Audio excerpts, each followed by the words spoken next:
আসলে ভারত কোনোদিন আমাদের বন্ধু হতে পারে না, আজীবন তো নয়, কখনোই নয়। ওরা চিরন্তন আমাদের শত্রু। এখনো দেখছেন না আমার দেশকে নিয়ে তারা কত ষড়যন্ত্র করছে। এই যে বাঁধের পানি ছেড়ে দিল, তারা কেন দিল, কি কারণ দিল? আপনি একটু যদি খতিয়ে দেখেন, একবার যদি ভাবেন, এর উত্তর আপনি পেয়ে যাবেন।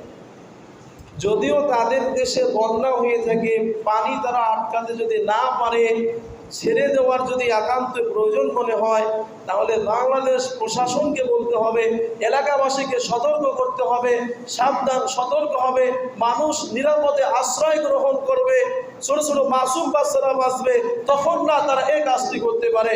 নির্বিচারে রাতের অন্ধকারে তারা কেন এই কাজটি করলো, এখানেই আপনি বুঝতে পারেন, আমি বুঝতে পারি, তারা কখনো আমাদের বন্ধু হতে পারে না, তারা শত্রু।